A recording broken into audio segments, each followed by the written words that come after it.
When the heathen come to children step one, even though they make mention of them and those, fire burn never be afraid.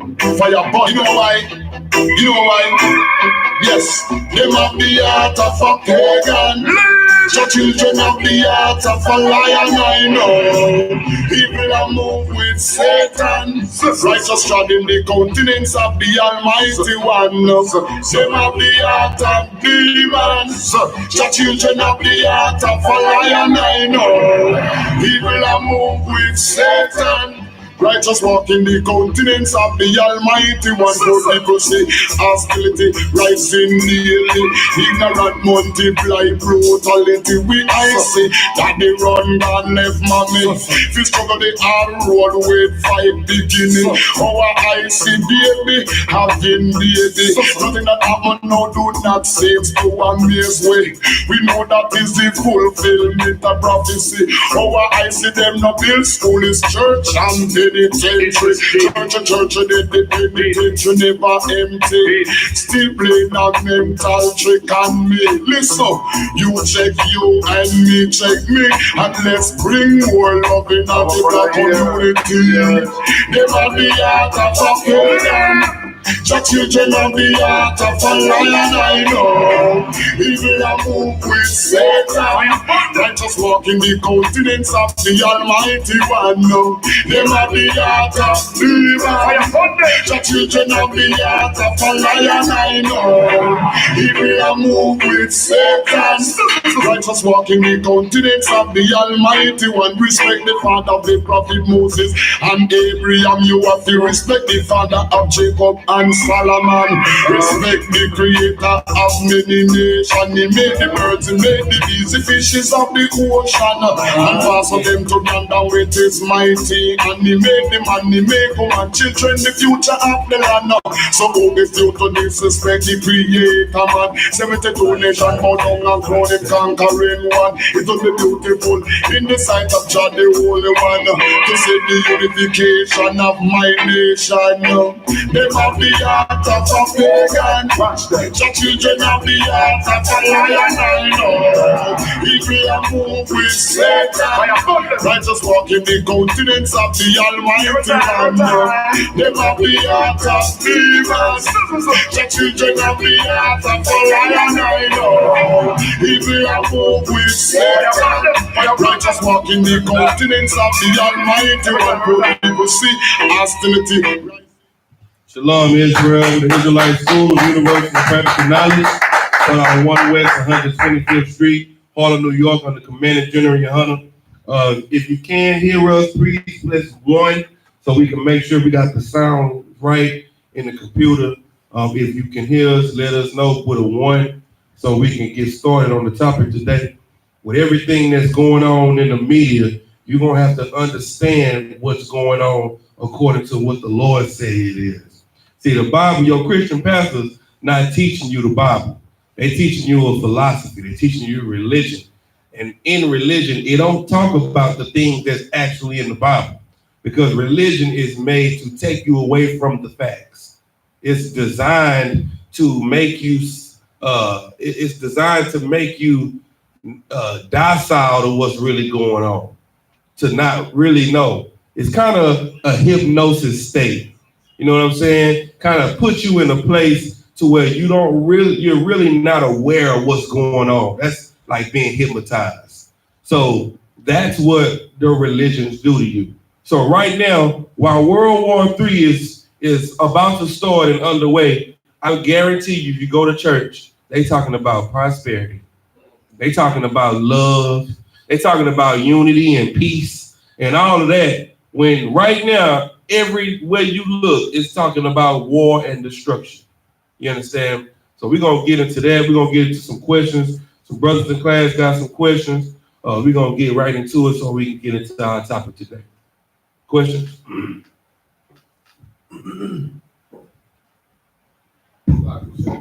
Go ahead. One of the questions that was proposed earlier, you can break down Janus and the representation of Janus for the new year. Okay, well, we went over Janus last week. You want to know about Janus? You can look up the class from last week. We went over Nimrod and Janus. We went into a full extensive breakdown. I got a lot of stuff I want to get into today, so just go back and watch that class. You'll get the breakdown on Janice. No sweat. Next question. Go ahead, Adam. Come on, sir. So I just wanted to break down on as far as a woman being unclean after she gives birth for both the male child and the female child. No sweat. Go to Leviticus 12. Let's get that in the law real quick. Leviticus chapter 12. This is the law of how to deal with your woman when after she has birth. See, your pastor, since the law is done away with, you don't know that there are actual rules of separation. It's what we call today quarantine. That's why we have these laws in place. You understand? Your woman's body is open and she sits on things and leaves fluids there. So if she has some type of issue, she don't pass it on to the next person. The Bible gives you quarantine on how to separate herself from the people so it won't pass around diseases. You understand? So give me Leviticus 12 and start at verse 2. Come. The book of Leviticus, chapter 12, verse 2. Speak unto the children of Israel. Go ahead. Yes, use my mic while he fixes it.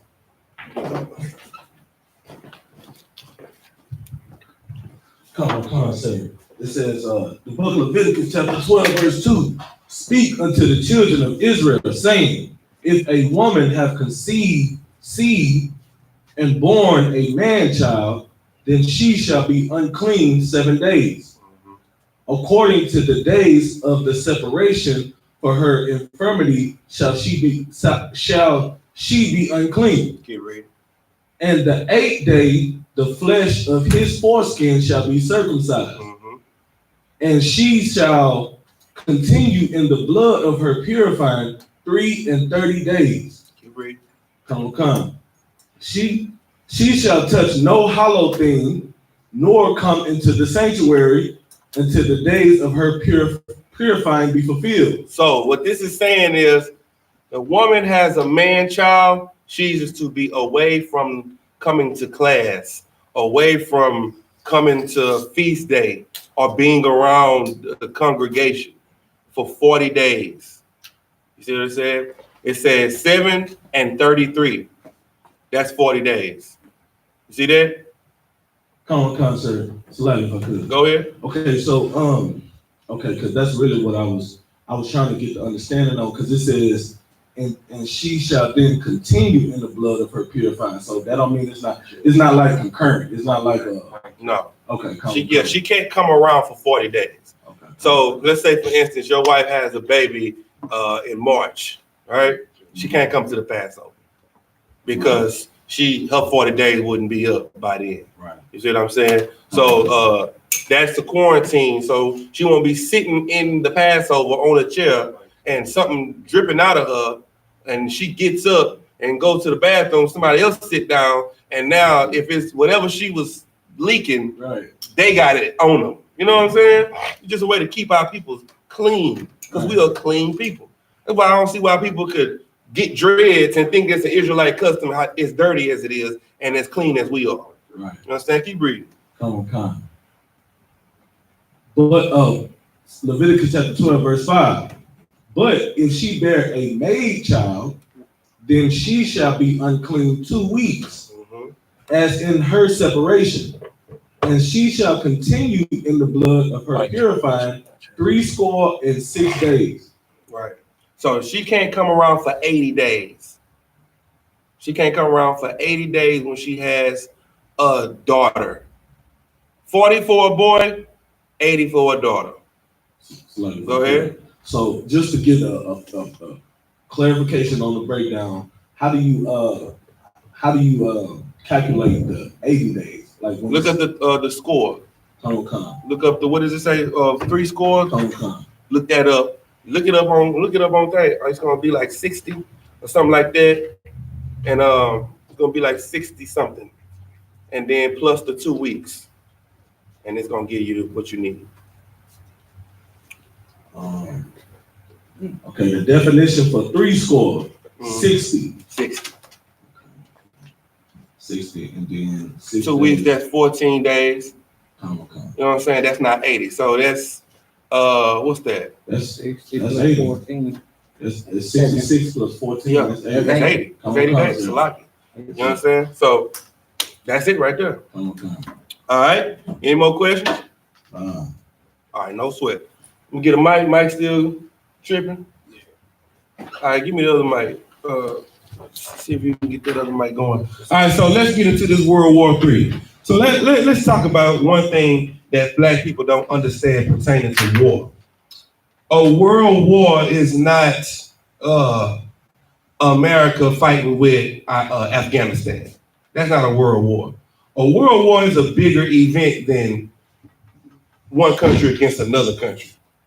You understand? And you're not learning the actual things you need to know to protect yourself. You're not prepared for war. You're not prepared for what's coming or what's to come because your preachers is not teaching you the truth. You understand?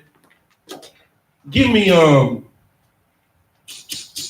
Revelations chapter 9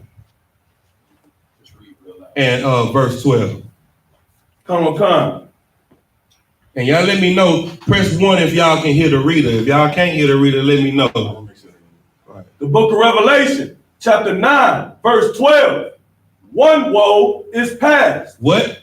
One woe is past. And behold, there come 2 woes more hereafter. Now, the Bible says one woe has passed. The word woe means destruction. Okay? Matter of fact, give me woe. Give me the definition of woe. Come on. So we can get an understanding of what it's talking about. The Bible says that one woe has passed and 2 comes after. So what does that mean? What does that mean about woes? How many woes is it going to be in total? 3. You got one woe that passed and 2 comes after. 1 plus 2 is 3. You understand? So there will not be a World War IV. There will not be a World War V, which lets you know that we are at the end. Your pastor been saying we was in the last days for a long time, not understanding what he means. We've been in the last days since Christ came. You understand? But we are in the time of the end that Christ talked about. The signs of the time. See, you're not prepared to look at those signs because they're not teaching you what the signs are. So we're going to show you the signs, then we're going to show you the war. We're going to show it all to you today in class. Give me that in Revelation. Come. Did you want the definition of woe? Whoa. The definition on Google, woe, great sorrow. Great sorrow or distress. Similar, misery, sorrow, distress. Things that cause sorrow or distress, troubles. That's what's happening. There's going to be a great sorrow and a great distress that's coming to the planet Earth. Now, when 9/11 happened, that didn't affect everybody. See, this thing that's coming is going to affect everybody.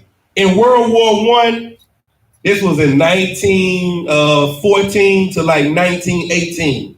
There were over 32 countries involved in that war. 32 countries. So you know what that means? The death toll of that war was in the millions, in the 120 millions, 100. It wasn't no a couple of thousand, 30,000 people died, 20,000. No, the death toll was millions. That's a world war. You see what I'm saying? Okay, keep reading. I mean, go back to where you was at. Now, so let me show you. Go back to Revelation and read that again. The book of Revelation, chapter 9, verse 12. One woe is past, and behold, there come 2 woes more hereafter. So this is the vision that John is seeing. He's seeing the vision of the end time. He's seen the First World War, and he knows that there's 2 world wars coming after that. You understand? That's where we are right now. We are looking at the 3rd world woe. We're looking at the 3rd one. This is the big shebanger. You know what I'm saying? This is the one that's going to lead Christ in. This is after the Third World War, in the midst of the Third World War, that is when Christ is going to make his grand appearance. See, Christ is doing this for a reason. Give me Romans 9:17. See, all of this stuff that's been going on has been going on for a reason. See, it's been prophesied that when Christ comes back, he's coming back to bring war and vengeance to the earth. But what does it look like for Christ to come back in the glory of his army and the people down here shooting with bow and arrows? You see what I'm saying? They got little pistols. They got a gun. You got to stick the thing in, put the bullet in, and shoot. It ain't fair.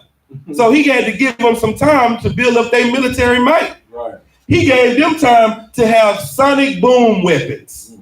Weapons that move faster than the speed of sound. By the time you hit a boom, you already hit. Right now, they got lasers. You see what I'm saying? They got stuff that's actually up to par that'll make what they would think a good battle. It'll actually be a fair fight in their mind. You understand? Read what you got. Come. The book of Romans, chapter 9, verse 17. Mm-hmm. For the scripture said unto Pharaoh, even for this same purpose, have I raised thee up, that I might shew my power in thee. Why is the Lord giving them an opportunity to get more weapons, to have more guns and more nukes and missiles and tanks and getting their artillery up? Why is he doing that? So like I said, if I could, so that he can show what his, like, because it ain't really nothing for him. It's like a flick of the wrist. Right. But it's to show that they build up, they got all this power, but it ain't nothing that can compare to mine. See, the white man and all of his pride, these nations and all of their pride, they think that they could combat with the Most High. See, even since the time of Nimrod in those days of old thought that they could fight against the Most High by building a tower up to the Lord. And the Lord just came and gave them different languages to show them that they're not ready for him. You understand? So now he's doing this so that he could show his power, so he could flex on you. He letting you get a name for yourself, so everybody on the earth can be afraid of you. He's trying to be the new bully because nobody respects him and his power. So he's trying to let everybody be afraid of America. Everybody looks at America like they the bad asses. You understand? Right. Like they're the ones that nobody could beat. Like they have the most money, they have the most power, the biggest army. Like they are undefeated. That's how the Lord wanted it to be. He's setting the stage just so he can show his power, so he can flex on them. You understand? Now, let me show you some of the signs that Christ told us to pay attention to. What we should be looking for to get ready for his return. Give me Matthew 16, verse 2. And see, your pastors is not teaching you about the signs of the times. You know, they don't even understand how it's going to be when Christ comes back, because they think it's going to be a rapture. They think 1 minute you're going to be standing out here and the next minute you're going to disappear and your clothes going to be on the floor. That's what they think. So they're not teaching you the real about the Bible or how the end is going to be. So you don't even know what to look for. And it's in the Bible. Christ is telling you exactly what you need to be looking toward and what you need to see. Go ahead. The book of Matthew, chapter 16, verse 2. Mm-hmm. He answered and said unto them, when it is evening, ye say, it will be fair weather. Now let me say, he's talking to the Pharisees and the Sadducees. And he's telling them, you think you know everything. And when it's evening outside, you say what? It will be fair weather. You like, it's going to be, the weather is going to feel like this. Keep reading. For the sky is red. Mm-hmm. And in the morning, it will be foul weather. Mm-hmm. Today, for the sky is red and lowering. Now, what is he telling to them? Y'all got all the answers. Y'all know everything. Y'all know about the weather. Y'all know what it's going to be today and what it was going to be yesterday with the weather. Then what? Read. O ye hypocrites. Oh, ye what? O ye hypocrites. Read. Ye can discern the face of the sky. You can look up in the sky and say, oh, it's going to be cold today. Oh, it's going to be hot today. But you what? But can ye not discern the signs of the time? But you can't tell that the world is about to end. You can't tell that I'm on my way back by looking at what's really going on. You got the answers. You can look in the sky and say it's going to be hot and cold, but you can't look at what's going on in Iran and see that this is the end. You know why? Because they're hypocrites. Keep reading. A wicked and adulterous generation seeketh after a sign. You know what? They was asking Christ to show me a sign that it's really you. They was asking him to do something miraculous in his eye, in their face, to show them a sign. He like, man, you wicked or adulterous generation, y'all look for a sign. Let me tell you what sign everybody should know that this is the end. Read. And there shall no sign be given unto it, but the sign of the prophet Jonas. But the sign of what? The prophet Jonas. What kind of miracle did Jonah do? This is in the New Testament, so it says Jonas because it's a Greek translation. But what did Jonah do? Is that where he got swallowed by the big fish? Yeah. And why did he get swallowed by the big fish? If I could, sir, it's because if I'm not mistaken, the Lord has sent him to go tell the people, I don't know exactly. I can't. The Lord sent him to go do what? Go warn the people. To go do what? Warn the people. That's the sign. You know what sign Christ said you're gonna see? You're gonna see teachers.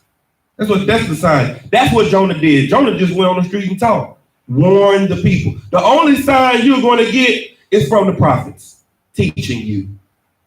You're looking for some big miracle, something to fall out the sky. Your miracle is going to be the boys from the hood that used to sell the drugs, standing on the streets and changing their life and becoming righteous men. The women that used to be whores in your community are going to be righteous women. That's the sign you're going to get.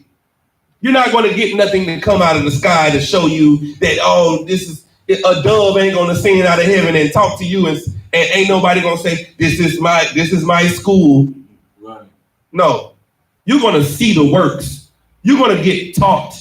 That's the signs you're going to get in these last times. The problem is you don't know what signs to look for. You know what signs you're looking for?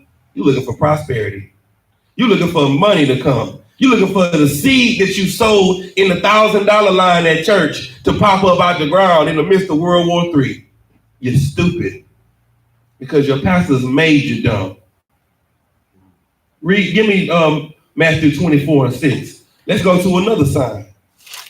Let's go to something else that you should be able to understand by seeing. But you're not understanding it because you're not being taught this. Go ahead. Come on, the book of Matthew, chapter 24, verse 6. And ye shall hear of wars. You're going to hear what? Ye shall hear. Read verse 5. Start at verse 5. Come on, verse 5. For many shall come in my name. No. Read start at verse 4. Select. Come on. Verse 4. And Jesus answered and said unto them, take heed that no man deceive you. That's the first warning he gave. Take heed that you are not tricked. You are not deceived. Deceived by what? Read. For many shall come in my name, saying, I am Christ, and shall deceive many. And ye shall hear of wars. Stop. Who comes in Christ's name saying that he Christ? Oh, them old Christian pastors. Christian pastors, but who do the Christian pastors use to deceive many? Caesar Borgia. Caesar Borgia. You look at the picture of this white boy and you swear that's Jesus. Right. He comes in the name of Christ, but he is not Christ. But that picture, that image has deceived the world. the planet Earth. Every statue, every picture is a picture of that, of him. There's a new preacher out named Joshua something, some dude, and he is the new Christ for black women.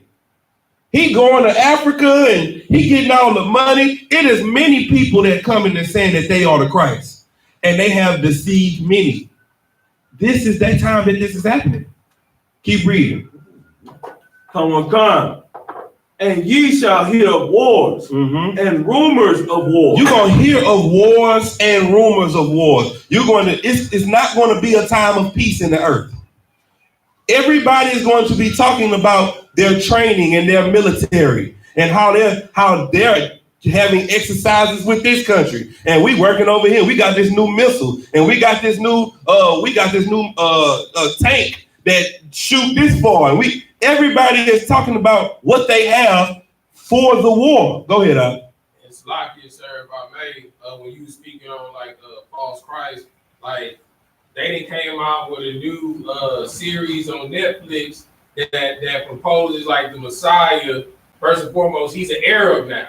And so he went from a white boy to an Arab now. You understand? And he's around here walking on water and stuff like that, saying this is the second coming of Christ. But like if people don't like how you saying like they're dismayed by the signs and the times and stuff like that. Right. But if you really knew the scriptures, the second coming of Christ, he ain't coming to heal and walk on water. They got the Messiah walking all in the desert and healing people and touching. Christ said when he come back, he come not to bring peace on earth, but a sword. See, they got you thinking about a different Jesus. They teaching you about another Jesus, and that Jesus is deceiving many. And they got the wars and the rumors of wars. Keep reading. Come on. See that ye be not troubled. But you be not what? Be not troubled. Listen, black people are now all over Facebook worried about World War III. They got all the World War III memes. Everybody's getting afraid. They worried about the draft. They worried about what's going on. And now they care. But in the Israelite school of universal and practical knowledge, we don't care about the war that's coming. We're not afraid of the war. We are happy, but we are not afraid. Because we've been saying this was coming they've been saying that since 1969. That's right. You understand? Commander General YAHANNA been prophesying this for the past 30 years since he's been in the truth. It's been going on. Now, since you've seen the events come to pass, now people are starting to listen. You understand? Keep reading. For all these things must come to pass, but the end is not yet. Everything that we watching, this is the labor pains. These are the events that's coming to pass to let us know we're close. Now it's time. If at any 10 years ago, we wasn't as close as we are today. You understand? Every day, every second, every hour, we're getting closer to the return of our King. And and Christ is giving them, the disciples, the warning, and so that they will be able to recognize what's going on. Keep reading. Come on. For nation shall rise against nation. Do you know what nation against nation means? Somebody tell me what that means. Go ahead. Other countries like Afghanistan coming together fighting against America. That's not nation against nation. Nation against nation. What is that? So I can try. Is it like the different nationalities fighting against each other? Nationality against nationality. You got the Mexicans fighting against the white man. You got the black man fighting against the white man. You got the Arabs fighting against the white man. You got nations, race wars. That's what it's talking about. Now race wars are starting to rile up again. You're starting to see the KKK get back together. You got all these militias standing up, the triad, the Chinese, everybody's starting to click up because nations is rising up against nation. Now all that peace, all that we should all come together, ain't nobody talking about that no more. Ain't nobody talking about unity. Everybody's starting to separate. Keep reading. And kingdom against kingdom. What's kingdom against kingdom?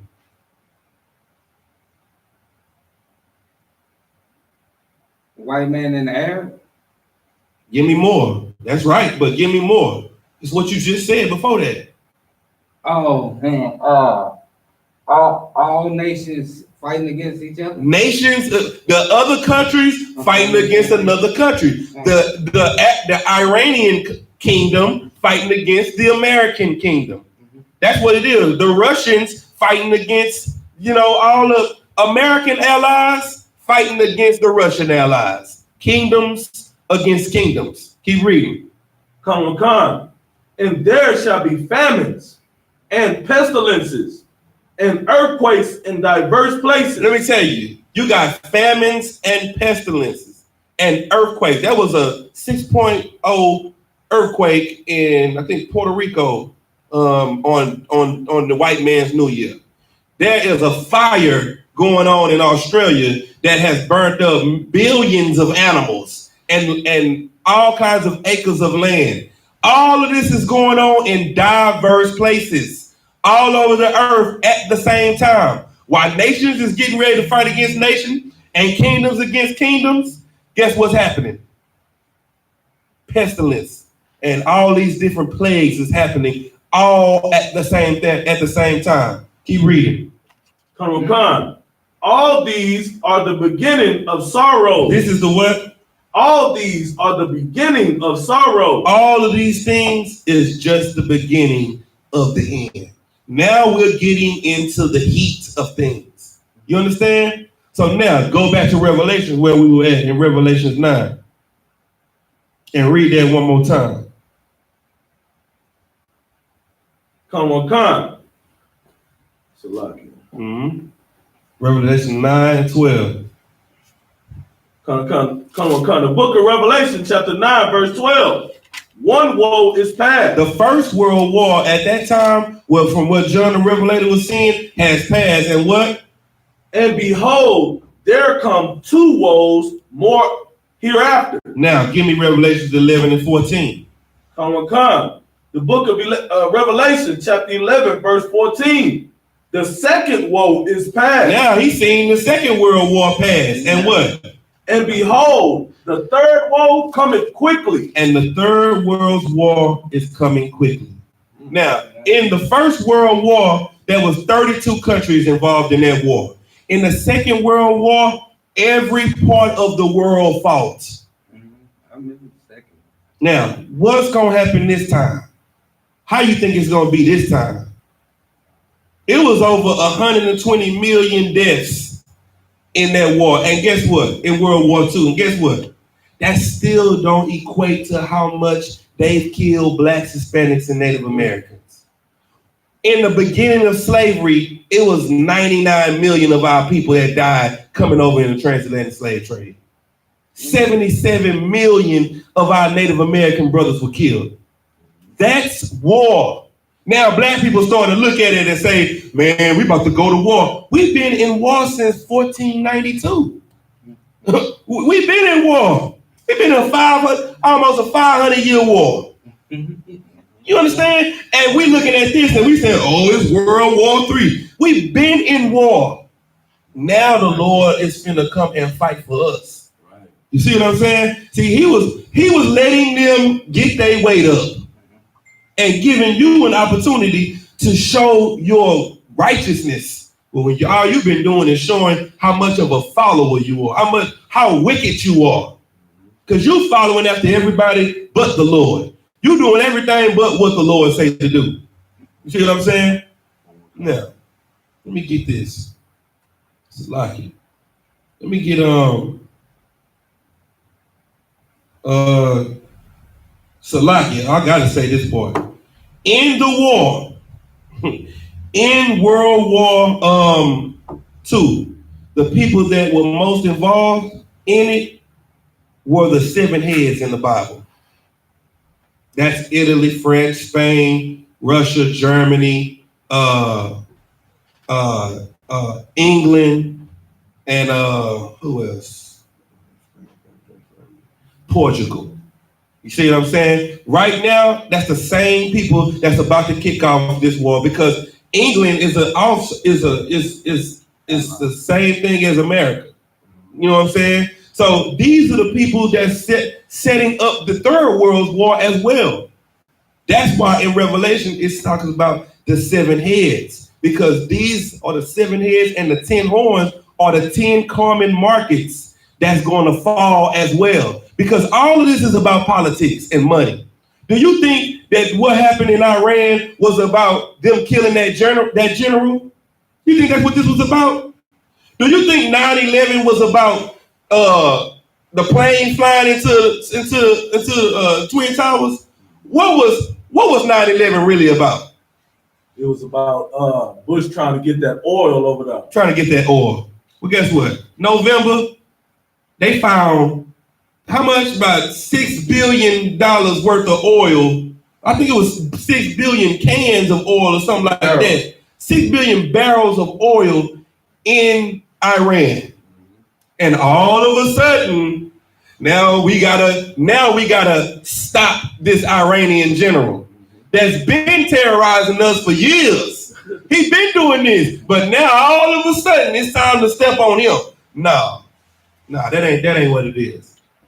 The white man is the oppressor that the Bible speaks of. You understand? And what he's doing is trying to get this money. He's trying to see Donald Trump is trying to. He's going out. He's fading away. He's trying to go out with a bang. He's stopping the people from kicking him out of office by starting a war, because you can't get a new president in the middle of war. So he pressed the button. He went on ahead and did what he said. Osama bin Laden, Barack Obama was going to do. Right. He said Barack Obama, since he was so incompetent and he couldn't do nothing, since he was such a horrible president, he was going to start a war because he did exactly what he said Obama was going to do. Go ahead. Come on, sir. I just wanted to speak on how much the oppressor is the devil that the Bible speaks of. That so-called general that they had bombed, America was like he was what I read was he was instrumental in the help fight against so-called ISIS in Iran. Mm-hmm. And now, Trump then turned around and killed him. And then right after you said that, also because you said it's politics, right after he bombed them, the price of oil went up. Right. Because that's really what it's all about anyway. It's about oil. This is about the common markets. This is about money. And Donald Trump is perfect for America because he is a greedy bastard when it comes to money. He's a businessman. That is why he is such a great president for America. Because America is a business. Slavery was a business. And that's what he's talking about, make America great again. We need to put these niggas in chains again. Because that was a lucrative business. You see what I'm saying? But the Lord is not going to let that happen. The Lord ain't going to let us get stepped on anymore, because the I.S.U.P.K is in the earth and we teaching our people how to live righteous and how to come out of this world. The Lord sees a body on this earth that is worth saving. The Lord saved 8 people when he flooded the earth. He ain't looking for the biggest. He's looking for the most righteous. You understand? And that's what we have to come back to understanding. We got to come back to understanding. It's not about how much money you got. It's not about how smart you are. It's about how righteous you are. The Lord is looking for obedience, because obedience is better than what? Money. Obedience is better than sacrifice. The Lord don't want your God forgive me. The Lord wants your obedience. That's what he wants. Now, give me let me see. Give me Joel, man. Joel chapter 3. Let's start at verse 2. Come on. The book of Joel, chapter 3, verse 2. I will also gather all nations. He gonna gather who? All nations. Uh-huh. And will bring them down into the valley of Jehoshaphat. Let me tell you, the valley of Jehoshaphat is the Middle East. That is in our land. It's called the Valley of Decisions. This is where the Lord is going to plead with all flesh. Well, guess what? He's doing it right now. You are looking at it happen right now. He's calling everybody down to the Middle East. What's funny about it is Iran had been doing training exercises with Russia and China. And now this happens. So what you think about to happen now with Russia and China? They about to back Iran. You seen the video with all the Iranians in the street for that general's funeral? Look like ants, like somebody stepped on an ant bed. You think it ain't finna happen? You think it ain't finna go down? And guess who? And guess who's talking noise as all this is going on? America and Israel. These are all the key components that need to be in play for the Third World War, according to the Bible. So the Bible says, what? I'm gonna do what? I will gather all nations and will bring them down into the valley of Jehoshaphat. Keep reading. And will plead with them there for my people. For who? For my people. Keep reading. And for my heritage, Israel. Read. Whom they have scattered among the nations. And parted my land. And did what? Parted my land. You know that the entire Middle East was our land. We had 12 tribes of Israel. And each tribe had a portion of the land. Well, what they did was when they took our land, they parted it. Now 17 different countries stay in our land. Well, the Lord is letting you know that I'm coming to get my land to give back to my children. That's what I'm going to do. Keep reading. And they have cast lots for my people. You know what that means? They shot dice for us, man. That's what they did. They shot dice for blacks, Hispanics, and Native Americans. Keep reading. And have given a boy for an harlot and sold a girl for wine. They have given your strong young men for prostitutes. Like, trade me that buck you got over there, and I'm gonna give you this girl right here. And I was like, shit, that's a good deal to me. That's a hell of a deal. You know what I'm saying? And they selling them for wine. Just imagine if somebody takes your child and has a bottle of Hennessy and say, here, give me that bottle of Hennessy, I'll give you this little girl. That's what they did to the Lord's children, to our family. Now you want to tell me that the Jews are white people. When did that ever happen to them? It's still happening to us right now. Black people are the only people on earth going missing all over the earth. Every time I scroll down Facebook, a 13-year-old boy missing, 16-year-old girl missing. We still getting snatched up. I ain't never seen no 12-year-old Arab missing.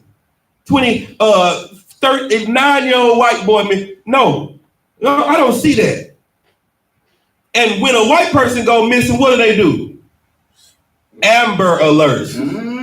It ain't no Brittany alert. It ain't no Bonita alert. It's an Amber. Letting you know it's a white child missing.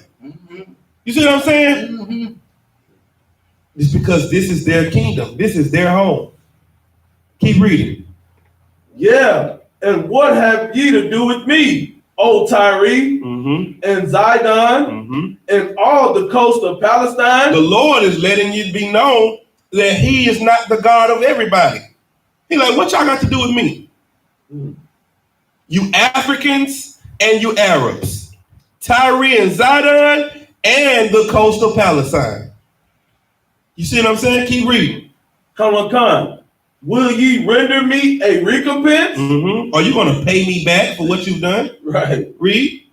And if ye recompense me swiftly and speedily, will I return your recompense upon your own head. I'm going to pay you back for what you did. You reap what you sow. The way you treated mine, that's how I'm going to treat yours. Drop to verse 6. Come on. Book of Joel, chapter 3, verse 6. The children also of Judah and the children of Jerusalem have ye sold into the Grecians. You sold the blacks, the Hispanics, and the Native Americans to the Grecians. You sold our family, our children to the white man. Keep reading. That ye might remove them far from their border. To move them out of their homeland. To move them far from their homeland. Now we stay in America and Mexico and Puerto Rico and Jamaica. And we stay all over the earth. But we not in Jerusalem. We in the south, we in the north, but we not in the east. We far from our borders. We far from our homeland because they scattered us all over the earth. Read. Behold, I will raise them out of the place whither ye have sold them. Well, let me tell you something. This war is when Christ is going to come back and take us out of this place that we have been scattered. This is where your salvation comes in at. You always talking about being saved. This is it. This is what's going to get you out of here. All you got to do is keep the commandments, love your brothers and sisters, and get an I.S.U.P.K so you can learn how to do it the right way. Because the Lord don't want no mediocre. He don't want no 99 and a half. You see what I'm saying? He wants you to be fully in the truth. Because the Lord ain't taking homosexuals into the new land. The people that he's taking into the new land is going to be the foundation of the New Jerusalem. So if you are struggling with, homosexuality or whatever you're struggling with, when you get over there, you're going to try to do that over there. The Lord ain't taking you. He going to kill you over here. He's going to take the pure, the righteous over to the new place so that you can start with that. He ain't taking no pork eaters. He ain't taking nobody that want to celebrate Christmas. Because you ain't finna pop no tree up in the New Jerusalem. Right. You ain't finna be cooking no bacon in the New Jerusalem. No, that ain't happening. Keep reading. And will return your recompense upon your own head. Keep reading. And I will sell your sons and your daughters into the hand of the children of Judah. The Lord say, I'm going to do unto you as you did to my children. I'm going to sell your kids to the people you sold my kids. You sold my children, I'm going to sell yours. That's what's coming in World War III. And that's why they've been really trying to prolong it for so long. They've been trying to stop this from happening, but they got a prideful bastard in the office that can't lose. He's the kid that's going to take his ball from the park if you don't pick him. That's him, Donald Trump. And he's the president over the most powerful country on this earth. Right. Now what's going to happen? He's going to bring Christ back.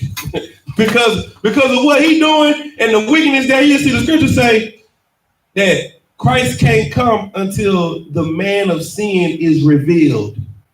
We on the streets, we on the internet, all over the earth, revealing who the man of sin is. We letting everybody know that the white man is the devil. That's right. He is the oppressor on this earth. It's being revealed. So Christ is looking down like it's almost time. Because Donald Trump is trying to get rid of all flesh. He's trying to bring the world a woe that's going to kill everybody. Because everybody got nukes. And they just said today that Iran said they are not upholding the nuclear commitment that they made with America. They said they wasn't going to shoot nukes. They said it wasn't going to be no nuclear war if we get into a fight. They said bump that. No. Nah, we using ours. That's what they said. Because it's funny how America don't want you to use use your nukes when they are the only ones in history who's ever used the nuke. They telling everybody else, don't use y'all's. But you think Donald Trump wouldn't use his? What agreement has the white man ever kept on this earth? None. Not one. You see what I'm saying? Yeah. Keep reading. Come, and they shall sell them to the Sabians. Mm-hmm. Keep reading. To a people far off. Mm-hmm. For the Lord had spoken it. Read. Proclaim ye this among the Gentiles. This is what we telling the other nations. We letting all other nations know to do what? Prepare war. Mm-hmm. Wake up the mighty men. Mm-hmm. Let all the men of war draw near. Mm-hmm. Let them come up. Listen, y'all go ahead and get your bulletproof vests on. Get to training. Get your AK-47s. Y'all get ready for war because it's time for it. That's what the Lord is saying. And you know who's doing this? The Lord. The Lord is letting this happen. He is bringing all these nations to this valley. Keep reading. Beat your plowshares into swords and your pruning hooks into spears. Listen, he's letting them know, look, get them shovels, sharpen them up them hoes, sharpen up them pitchforks, them axe, them rakes, whatever you got to sharpen up to get ready to fight with it, get it together because war is coming. Keep reading.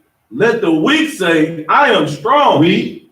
Assemble yourselves and come, all ye heathen. All who? All ye heathen. The Lord is letting you know this is going to be a what? A world war. This is going to be a catastrophic event. This is going to be huge. Read. And gather yourselves together round about. Thither, cause thy mighty ones to come down. Bring all your strong men. Like, don't bring your trainees out. Bring out your war generals. Bring out your mighty men. Bring out the people that's known for dropping something. Your sharpshooters. That's who I want. That's who the Lord say he want to fight with. Keep reading. Oh Lord, let the heathen be wakened and come up to the valley of Jehoshaphat. For there will I sit to judge all the heathen round about. See that?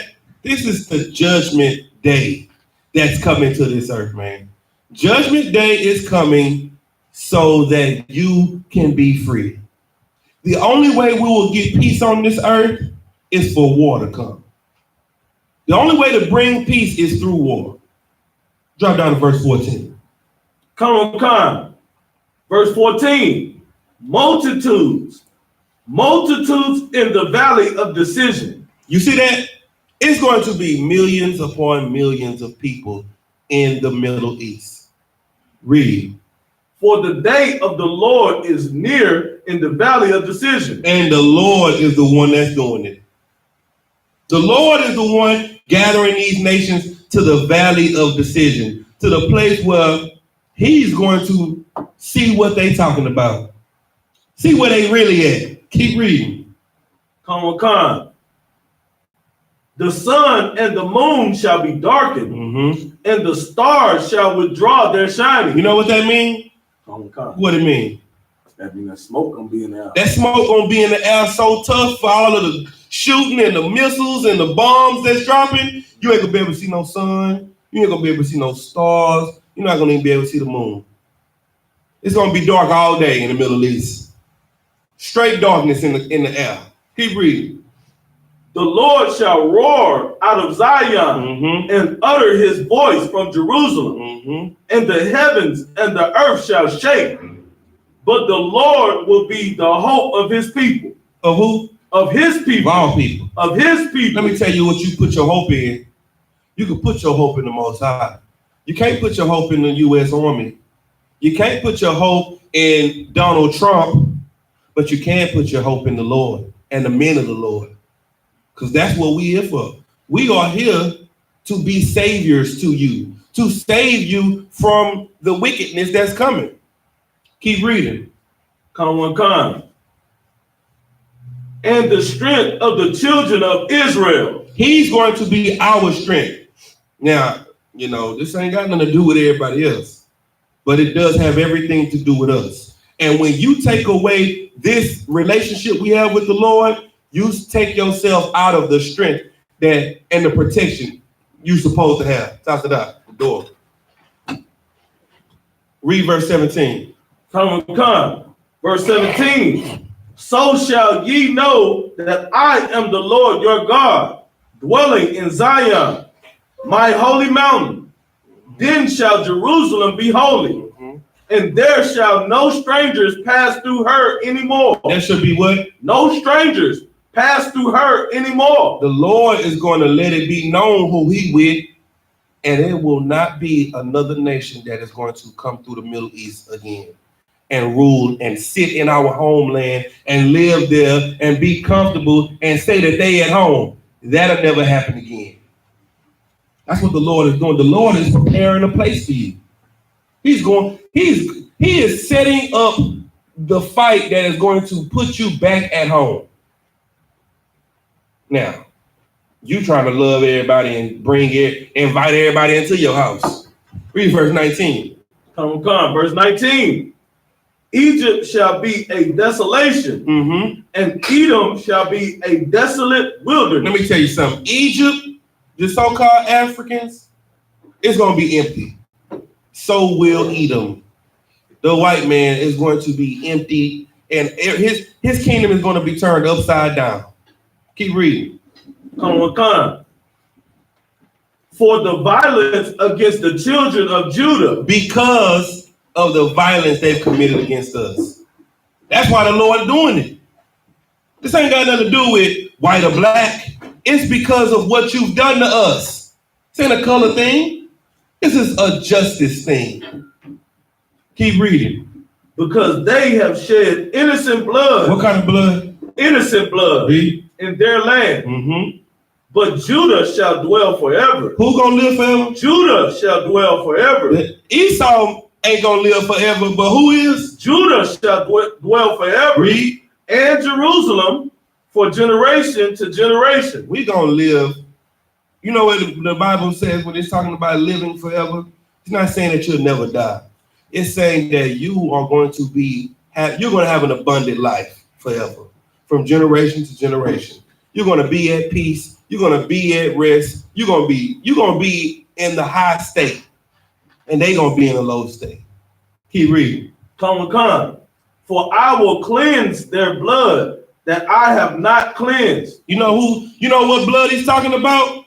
He's talking about all of the people that has died at the hand of another nation. You know, Abel's blood, his blood still cries from the ground.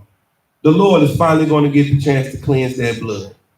He's going to cleanse the blood of Tamar Rice and Sandra Bland and all of the people that have died unjustly on the day of judgment.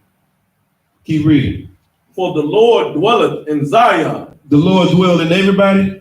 Dwelleth in Zion. The God of the planet Earth. In Zion. The Lord is in the midst of us. Give me Amos 4:12. This is our God. This is our Father. You understand? Everything that's coming to this earth is to free you from it, while you are trying to be friends and join hands with everybody else. Read what you got. This is the book of Amos, chapter 4, verse 12.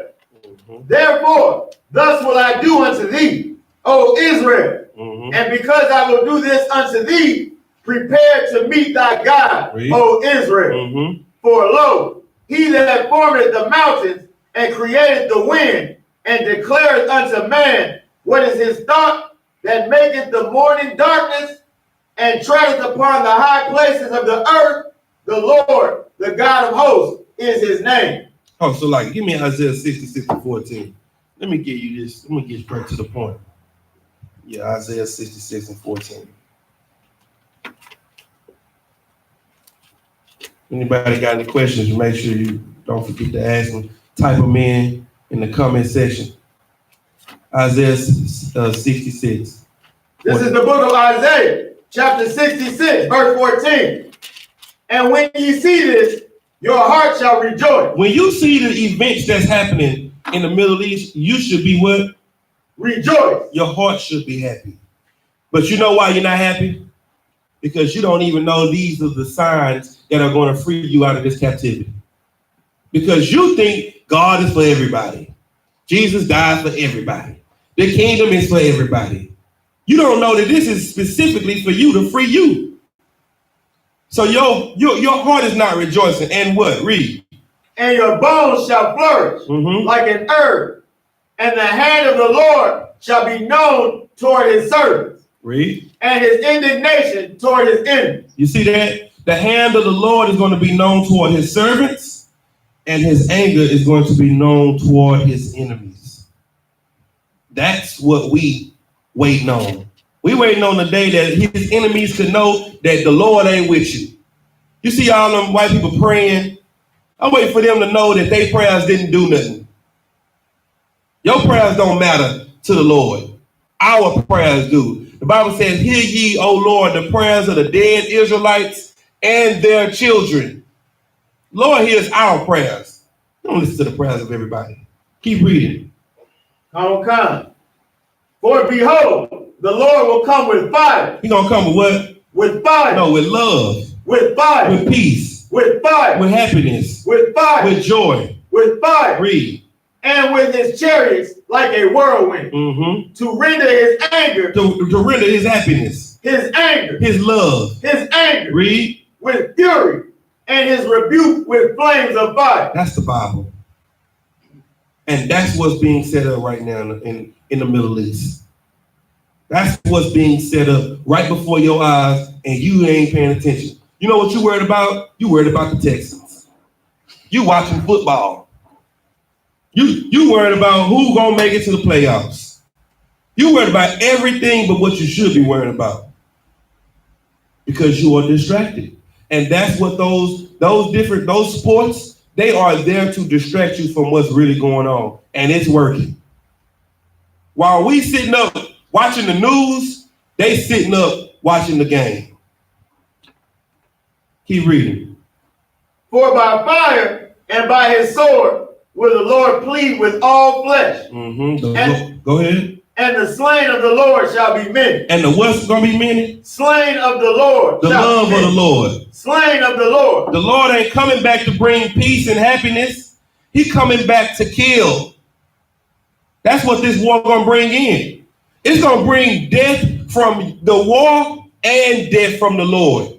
Because there is nothing on the earth that the Lord don't approve.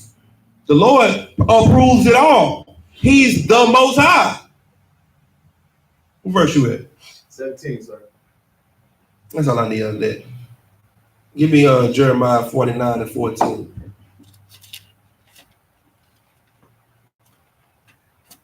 And then, how about now? Yes, sir. Give me Revelations 6 and 15. This is the book of Jeremiah, chapter 49, verse 14. I have heard a rumor from the Lord. An ambassador is sent unto the heathen, saying, gather ye together. Let me tell you something. This whole killing of this Arab, that's that ambassador that's going out and spreading around to these heathens that's making them riled up for war.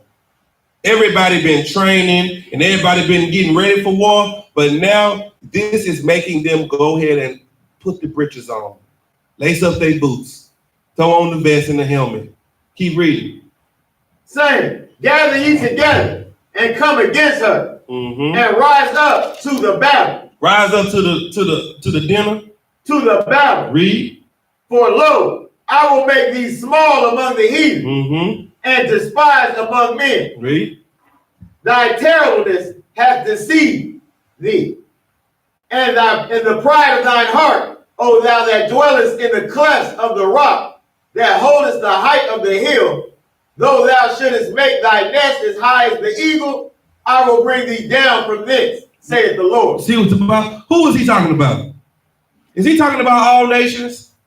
Who is he talking about in this scripture right here? Edomites. He's talking about the white man. He is talking about the Edomites. Read the next verse. Come. Also, Edom shall be a desolation. Everyone that goeth by it shall be astonished, and shall hiss at all the plagues thereof. Edom is going to be so destroyed that America's going to be so destroyed, if you walk back through it after it's over, you're going to be like, man, I remember it used to be a building right there. And then this used to be down, all this was downtown. All this was downtown. It was some nice houses over here. This was the freeway. This right here, this was 610. This was 45. You're gonna be sitting down in memory of. You understand? The same way our Native American brothers are. Our Native Americans look at this used to be Standing Rock, and this used to be this, and this used to be Blackfoot Station. You know what I'm saying? They took that from us. You see what I'm saying? Keep reading. Come. As in the old road. No, that's all I need on that. So now we're gonna find out. Give me 2nd Esdras. 2nd Ezra 16. Yeah. We're going to read verse 1. 2nd Ezra chapter 16, verse 1. Let's get to that. Come on, come. The book of 2nd Ezra, chapter 16. 2nd Ezra, chapter 16, verse 1. Woe be unto thee, Babylon and Asia. That's woe unto America and to the Chinese. Read. Woe be unto thee, Egypt and Syria. And to the Africans and the Arabs. You know what this is saying? Destruction is coming to everybody. Ain't nobody gonna be left out. It's all the heathens. Read. Gird up yourselves with cloths of sack. Do you know what sackcloth is? Who knows what sackcloth is? I mean, it's just a fabric, right? Like, No, it's a meaning. It's a usage for sackcloth. oh, Salaki, is it something like for mourning? It's mourning clothes. It's put on your crying clothes. You know what I'm saying? Put on. See, when you got your sackcloth on, you throw dirt all in your face and in your hair, and you rip your hair out your head, and you rip your clothes. Get them clothes ready. That's what he's saying. Get your crying clothes together, because you're going to be doing a lot of it. Go ahead. And hair. Bewail your children and be sorry. You know what? Those kids you got out there that's going to be fighting in the Third World War, you're going to cry over them. Because the Lord is going to, there's going to be an opponent that's going to show up that they didn't plan for. They know Russia going to show up. They know China going to jump in. You know, Israel going to jump in. Germany going to jump in. Everybody know that, you know, everybody going to try to get down. But somebody's going to appear that they didn't plan for. Go ahead. What verse you at? I'm still at verse 2, sir. Go ahead. For your destruction is at hand. And he's not coming back for love. He coming back to destroy something. Read verse 17. Come on, book of 2nd Ezra, chapter 16, verse 17. Woe is me. Woe is me. Who will deliver me in those days? This is what we should be saying. Man, when all this war gets to popping off, who's going to save us? How are we going to get out of this predicament? Keep reading. The beginning of sorrows. The what? The beginning of sorrows. We just read it in Matthews that this is the beginning of sorrows. This ain't the end. This is the beginning of the end. Read. And great mournings. The beginning of famine and great death. Listen, all of that Y2K preparation you was doing, this is the time to do it. Store your water up, get you some batteries and some candles and all that, because you're not going to be able to, you'll be safer in the house. The faster we get, the closer we get to World War III, the more you're going to understand Isaiah 4 and 1. The closer we get to World War III, the more you're going to understand when the scripture is talking about how we should all separate and gather together. Because you're not going to be able to go to the store comfortably when all this. You're not going to be able to go and get gas comfortably. All of that comfortability is going to be gone. It's going to be stress. To see your car get on half, you're going to start getting stressed. Like, damn, I'm on my way down. And it ain't no gas for miles, for cities, for states. Yeah. And we can't get no gas. This is my last tank. And I'm not gonna drive way over here to see if they got gas for them not to have it now and be stranded. That's the stress you're gonna be in. Keep reading. Come on. The beginning of wars and the power shall stand in fear. The beginning of evils. What shall I do when these evils shall come? What am I gonna do? I'm so afraid. That's what we're going to be living out in these times right now. That's why it's so important to be in the I.S.U.P.K, that little sanctuary, because we know what to do. We know what to do. The Bible tells us what to do and how to do it. Problem is you don't know or understand the Bible so that you can do it. You know what you know about what the pastor teach. You know about prosperity, which you never get. You know about that. What's gonna happen when the lights don't work and you can't go to the ATM to get money out? What you gonna do? $100,000 in the bank, you can't get it out. You can only withdraw $1,000 at a time. And them goons out there watching you go to the ATM. Everybody hungry. Hey, look at this nigga. He going to the and women. What you gonna do when you gotta go get that $100,000 out the bank and you ain't got a man? Right. you independent. You don't need a man. Right. So what you gonna do when you gotta walk to the car and everybody's hungry and them goons lurking? Go ahead, Like most people don't understand, which is why the Israelites only versus practical knowledge is so important. Like in times of war, monetary like paper money means nothing. Right. You know what I'm saying? Like it's all about natural resources like water, food.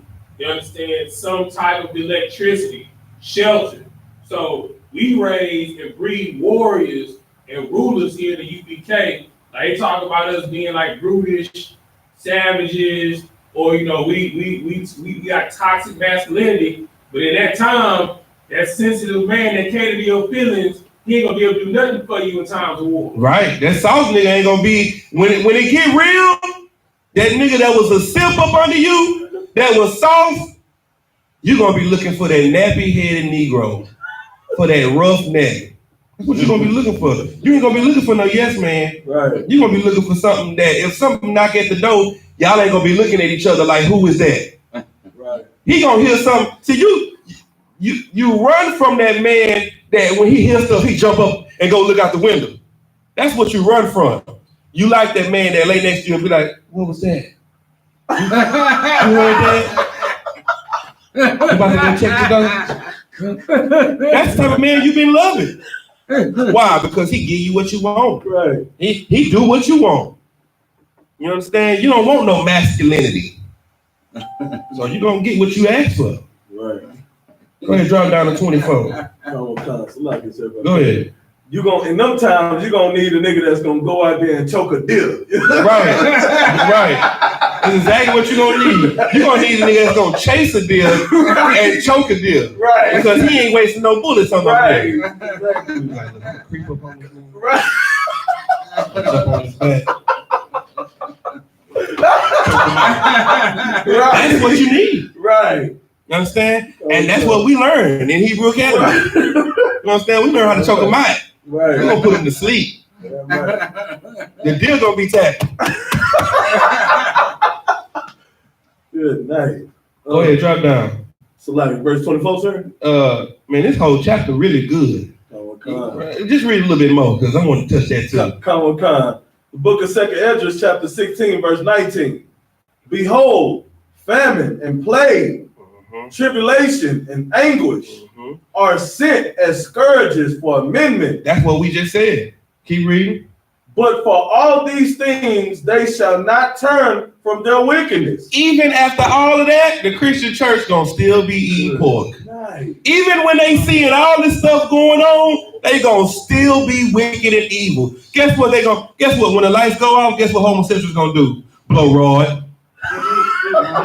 When the lights go out, guess what they gonna be in there doing? Rolling up the weed. Right. They gonna be being just as wicked as they were when the lights was on. Keep reading. Nor be always mindful of the scourges. They not even mindful of what's going on. They gonna be worried about, man, I'm sure missing power. I'm missing my show. Right. Man, I'm tired of all this stuff. I'm tired. They gonna be worried about getting back to their old life. They're not gonna be even mindful of what's really going on. Now, when the Lord come through, he's gonna come through with the destruction. He's gonna destroy this place. Give me oh wait, boy, that's some good stuff. Just drop to 24. Verse 24. There shall be no man left to till the earth. Let me tell you, when the Lord destroys this place, After the Third World War, in the midst of the Third World War, there's going to be so many people dead. There's not going to be no man left to till the earth. Read. And to sow it. Or to plant. Read. The trees shall give fruit, and who shall gather them? It's going to be a tree. If you want to eat, it's a time. You want to walk around and grab some apples?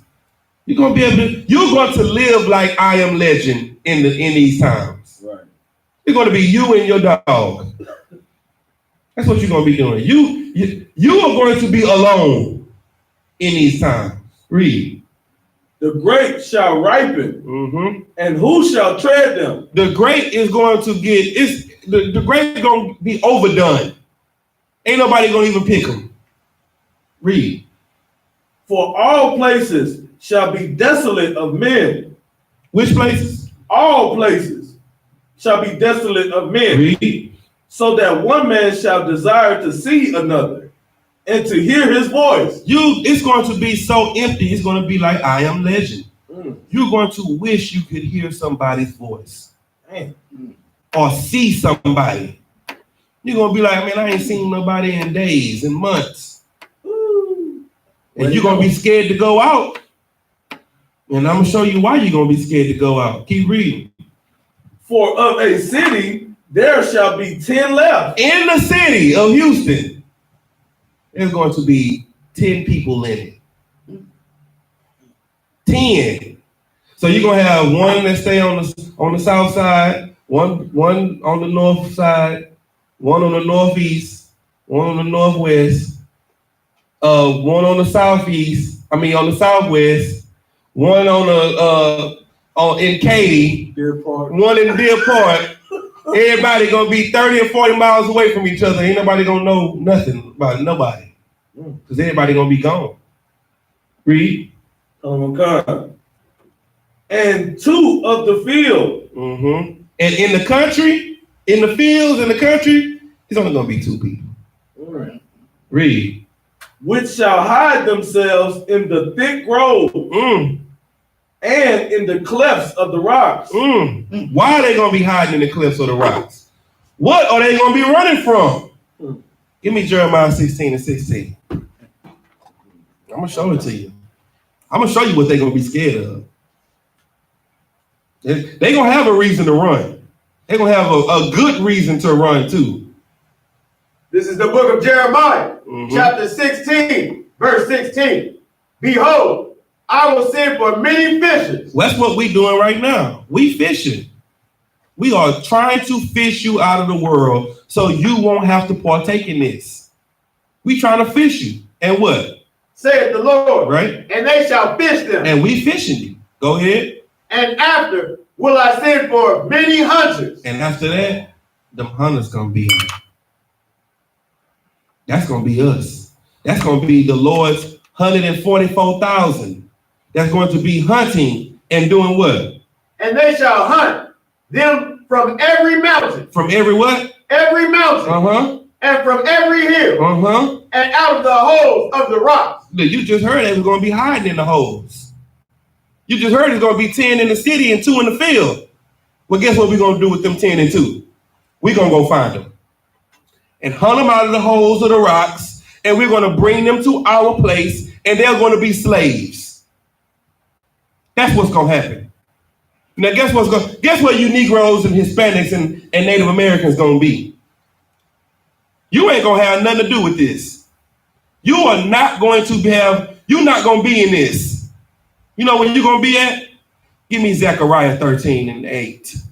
Let me show you where you're gonna be. This is the book of Zechariah, chapter 13, verse 8.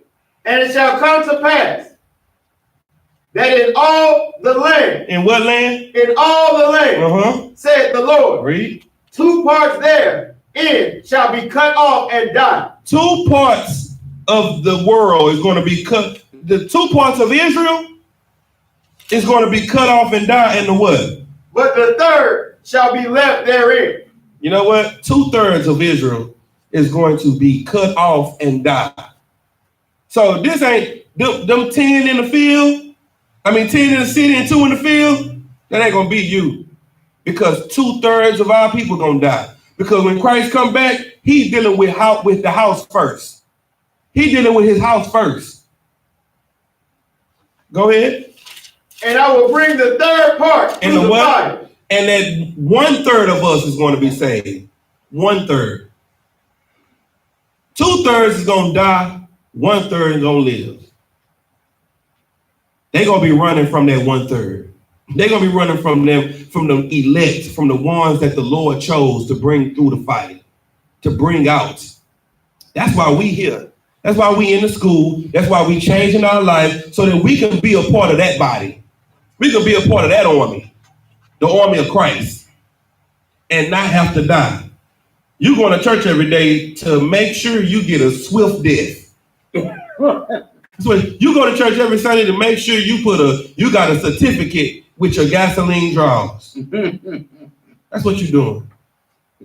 Give me Revelation 6:15 now. How about that? Oh, okay.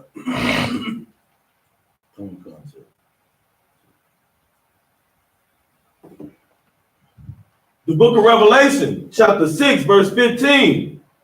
And the kings of the earth, and the great men, and the rich men, and the chief captains, and the mighty men, and every bondman, and every free man, hid themselves in the dens and in the rocks of the mountains. You see that? They gonna be hiding. When the war hit, you know who's gonna be the first to run? The rich people. They gonna run and they gonna hide and they gonna try to get the hell out of Dodge. Go ahead. Come on. And said to the mountains and rocks, fall on us. They gonna say what? Fall on us. They gonna wish they could die. They gonna wish that something came to end this because they are so afraid. Keep reading. And hide us from the face of him that sitteth on the throne, and from the wrath of the Lamb. For the great day of his wrath is come. You see that? Keep reading. And who shall be able to stand? They saying, look, man, now let me ask you this. If Jesus was all love and he was just a white boy with blue eyes and a smile on his face, why would they be afraid of him? Why are they afraid? Because the Christ they learned about ain't the Christ of the Bible. The Jesus of the Bible is coming back to bring vengeance on earth. That's right. They are going to be afraid of Christ. They're going to be afraid of us. And they're going to run and they're going to hide.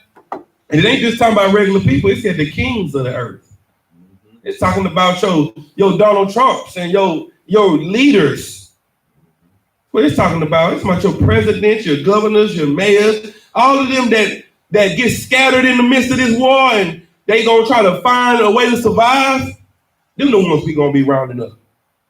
And we're going to be gathering all of their gold and all of their money and bringing it to the house, bringing it to Israel, bringing it to our home. The scriptures say that the doors will be open day and night. That our homeland won't sleep like Vegas don't sleep. We want the money all day and night. Now we ain't closed. Bring it. We open all day and night. And who gonna meet them at the gate?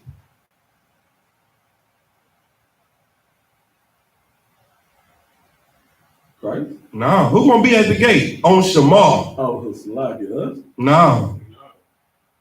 Not us. Not Christ. Well, the scripture says it's going to be 12 gates with 12 angels. 12 angels gonna be standing at the gate. Yeah, ain't no getting by them. No, fam. No, they follow the road. No, you ain't getting past them. So you gonna drop that bread with them angels, and you gonna about face, and you gonna go back where you came from. That's what you gonna do. That's the kingdom of heaven that's coming to Black, Hispanics, and Native Americans. But the reason you won't get it is because you are afraid of the Spirit of Christ. Give me Revelation 12:1. I'm finna get ready to wrap it up. The book of Revelation, chapter 12, verse 1. And there appeared a great wonder in heaven. Mm-hmm. A woman clothed with the sun. Who is the woman clothed with the sun? Is that Israel? That's Israel. Go ahead. And the moon under her feet. Mm-hmm. And upon her head a crown of 12 stars. There was a woman, there's a nation of Israel that has wisdom and knowledge. That's the sun and the moon. This wisdom and knowledge that they have is beautiful. It's arrayed. It's covering them. You understand? And it had a crown of 12 stars, meaning it was the 12 tribes of Israel crowned righteously. See what I'm saying? Read. Come. And she being with child cried. She being with child. What is the child that the 12 tribes of Israel has that makes us cry? And keep reading. Travailing in birth. Travailing in what? Birth. Travailing in what? Birth. Read. And pain to be delivered. What are we trying to deliver? What are we crying to bring forth? The kingdom. Yeah, the kingdom, but what are we trying to bring forth to? In order for the kingdom to come, we have to bring something forth before that. And we got to put it in each and every one of us. The Spirit? Get that brother a hand. I'm right. That's exactly right. We are trying to bring forth the Spirit of Christ. And they see us trying to bring forth the Spirit of Christ, and they're making it harder for us. It's like labor pains. It's a hard thing to do, to bring forth the Spirit of Christ. Keep reading. Come. And there appeared another wonder in heaven. And behold, a great red dragon. And then there was somebody else that was trying to stop us. This red dragon. Read. Having 7 heads and 10 horns. Who is this great dragon that has 7 heads and 10 horns? Esau. That's the white man. You understand? That's the white man that is trying to stop us from bringing forth the Spirit of Christ. You see what I'm saying? Now, you know what they're trying to do to us? They're trying to stop us from bringing forth the kingdom because they've always done that. Give me Matthew 11 and 12. And I'm going to close it on this. One of them approached you last night. Most definitely did. Go ahead. Give me Matthew 11 and 12. The book of Matthew, chapter 11, verse 12. And from the days of John the Baptist. From the time of John the Baptist, read. Until now. Until right now, 2020, what? The kingdom of heaven suffered violence. The kingdom of heaven suffered violence. And what? And the violent take. And the who? The violent take. And the who? The violent take. And the violent does what? Take it by force. Now, John the Baptist was killed because this man was sleeping with another man's wife. And he was killed for that. He was killed for righteousness. He was killed for speaking up against evil. Well, the violent is trying to take that spirit out of you. The violent won't even let Colin Kaepernick take a knee. The violent takes away your integrity because you suffer violence. And the violent, the white man, takes it by what? Force. Takes it by force. How you take it by force? He kills you. He treats you the same way he treated those 7 brothers in Maccabees. Because they tried to stand for righteousness, he killed them by force. He took their tongue. He cut their fingers off. He fried them in a pan. That's how important bringing forth the Spirit of Christ is. You have time, because this is the beginning of sorrows, to fight against the white man and fight against the lies and the oppression that has been given to us since the beginning of time. This is the final call, because you're not going to change overnight. It's going to take some time for you to work on yourself. And the Lord wants you to offer yourself up to be a holy sacrifice to him. He wants you to have a contrite spirit. In order for you to be this, get Isaiah. In order for you to receive this, give me Isaiah 26 and 20. The violent is taking the spirit of Christ away from you by force. But this is what you're trying to get. Read. This is the book of Isaiah, chapter 26, verse 20. Come, my people. Come who? My people. All people. My people. Read. Enter thou into thy chamber. Into where? Enter thou into thy chamber. You want to be caught up. You want to be raptured? Well, let me tell you what the rapture really is. Christ is going to come back with 200 million angels in chariots, in UFOs, what we call them. And you're going to enter into the chambers of the Most High, into his chariots. Read. And shut thy doors about thee. And do what? Shut thy doors about thee. And close the door behind you. Meaning, the same way it was with Egypt, it's the same way it's going to be now. Salaki, the same way it was in the days of Noah is the same way it's going to be now. Yeah, I need to get that scripture too before we leave. Read that. Hide thyself. Do what? Hide thyself. As it were for a little moment. Until the indignation be overpassed. Hide yourself until the destruction is over. Until the Lord's anger is over. Get in these chairs, sit down, and shut up until this is over with. Let me give you this last sign. Give me Matthew 27 and 37. 24 and 37.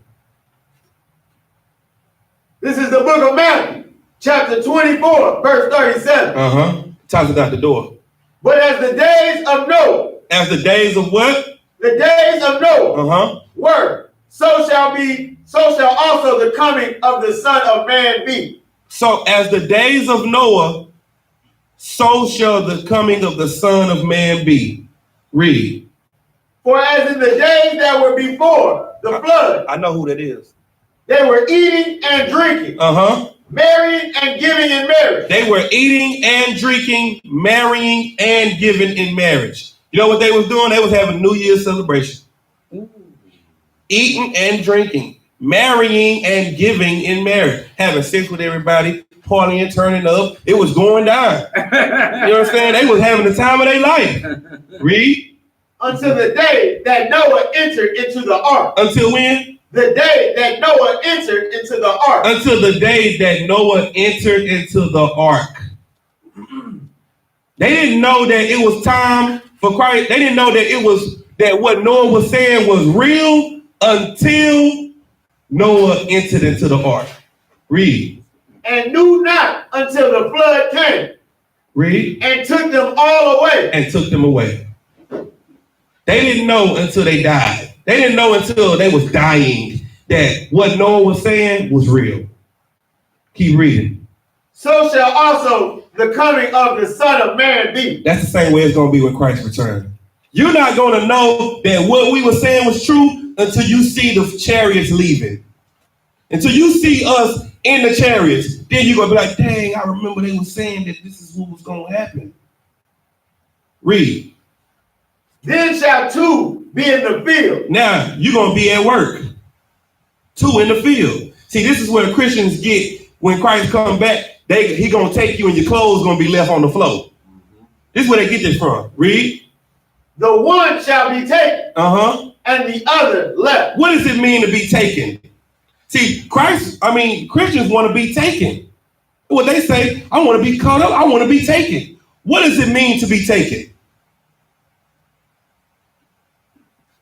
Snatched up? No. Let me put it like this. Take ground. If we take a city, what are we doing? Taking over. Taking over. Well, what does it mean to take something? One taken and the other one left. What does that mean? Separation. One is going to be killed and the other one is going to be left. Right. They want to be caught. They want to be taken. They don't even know they're asking for death. Damn. You want to be the one left standing. You don't want to die. You want to be left standing, not killed. Because Christ is coming to get rid of how many of us? 2/3. 2/3 of us. That's who's going to be taken. That's right. That's taken right there. Keep reading. God will come.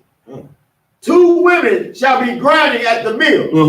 The one shall be taken, and the other left. One gonna be killed. They gonna be at the mill. One killed, and the other left. Read. Watch therefore, for ye know not what hour your Lord doeth come. Get your mind right. Get your life right. Get everything together, because you don't know. Nobody know the day or the hour. You understand? Anybody got any questions? No questions on Facebook. Check YouTube. I'll check right now, sir. Don't sweat.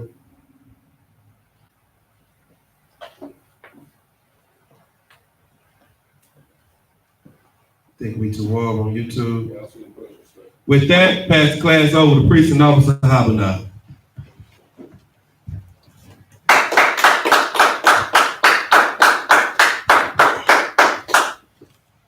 We are the I.S.U.P.K, started out of 1 West and 125th Street, Harlem, New York. Rule for new brother and sister. When a new brother or sister comes into the school, they are off limits for 6 months. They are to be saluted only. They are here to shed themselves of the world. If they need transportation, the teacher will arrange it. After 6 months, if a brother or sister has the interest in a particular person, he or she must get permission from the head to speak to a brother or sister. There's another 6 months in which the brother and sister will court each other. After this 6 months period, the brother and sister will get permission from the head to marry. Tithes, which is a commandment, Numbers 18:21, Malachi 3 and 8 through 10, means tenth in the Hebrew, Ma'asherah. 10% of every penny and any increase the Lord gives you. You give it to the treasury department or teacher. Priest fund, free will offering for priests, not mandatory. Whatsoever amount you would like of holy convocations, should be the feast of Purim. Yes. Should be at the top. Don't slap you. Feast of Purim, 14th day in the 14th day in the 15th day of the 12th month, Saturday, March 7th, and Sunday, March 8th, 2020. Esther, chapter 9, verse 20 through 31. If anyone wants to be a trooper in the school, start wearing all black, boots, shirts, pants, headband, or scarf. That includes the security announcement. With that, Imagine, Saul, you're going to turn and face the east, say the Lord's Prayer in the Hebrew. Abanawa, Shabbat Shemayim, Wadash, Hayah, Shemka, Yahweh, Lakwaka, Taba'ah, Ratazarika, Ayah, Ashab, Kawa, Hayah, Bashemayim, Gatalawa, Lakal, Wayam, Wasalaknawa, Kasalaknawa, Wala, Kabiyainawa, Manasaya, above, Ayashanawa, Mayan, Ra, Kaya, Laka, Amalakwa, Wahala, Wahadapara, La, I will love you, Aman, in the English. I got it, sir.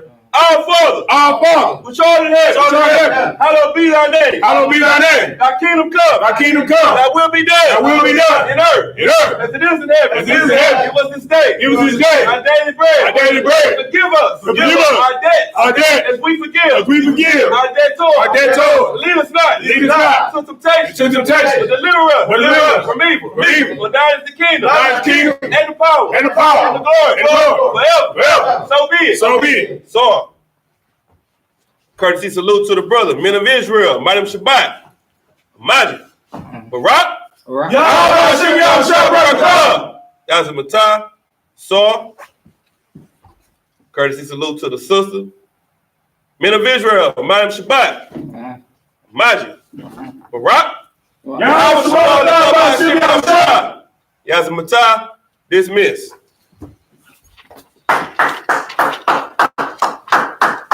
Good class.